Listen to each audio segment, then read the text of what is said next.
Today's activities. 1. I awoke and rolled in my bed, wrapping myself in my blanket till it held me as tenderly as you would if you were here too. Cooked a sausage and egg breakfast. 3. I ate it all up. 4.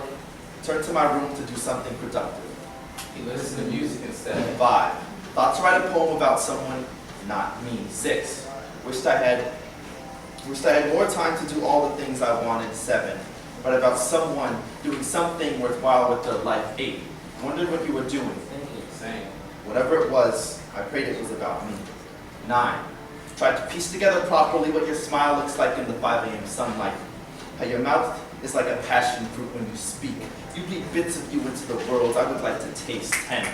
Sat in silence with you on the tip of my tongue and every intent to hold you there. 11. Tried to measure the miles between you and me. 12. I gave up. 13. Thought about the million things I would do better if I could. 14. Stayed up till 2. Scared to dream dreams of accomplishments I may never attain. 15. Thought about you. 16. Thought about you. 17. I thought about. 18. Fell asleep. Too tired to dream, thinking about you. I was overly optimistic, as fools often are. See, I knew things would be rough, but my guess for how much was off the mark. And it's easy to see why so many couples don't make it. Let's face it, long-distance relationships suck, and things that suck usually don't last that long. Just ask Rebecca Black. But the first few days were easy. That may have been due to the fact that your subtle scent still seemed to linger on the sleeve of my jacket that you always asked to borrow. But I took that as a sign that we were leaving on a fresh note. But hours became days. Became days. And that fresh thing became texting, and that stepped to us connecting. So we stepped to the next best thing and decided to Skype. So night after night, I stared at the light as the light from your computer screen artificially illuminated your eyes. That is until the screen froze and our love lagged in the balance as if Cupid was still using dial-up or some shit. But the point is, things had changed. Your cliched warm embrace was no longer a short walk away. And the weight on my chest at night was no longer your resting cheek as you fell asleep on me in the middle of the movie. No. That weight was replaced by that unusually heavy realization that I miss you. And that's the issue, because no matter how bad it gets, I don't want to leave.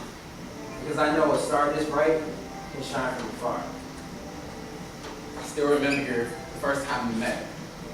Your smile must have memories of childhood speech impediment, sentences broken unlike the ice. My mind scrambled to piece syllables together.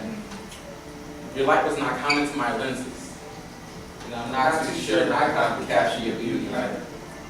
We talked and soon our senses were stirred like our eyes after we peeled onions from your grandmother's garden.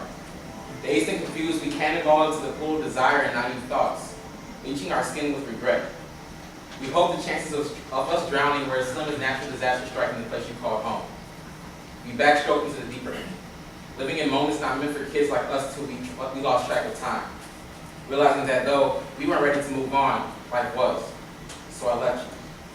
With false hopes and promises of returns we both knew were never going to happen, I left emptier than when we met. One summer we built a connection that stretched as far as 5,000 miles and will last just like your favorite candy. An hour later.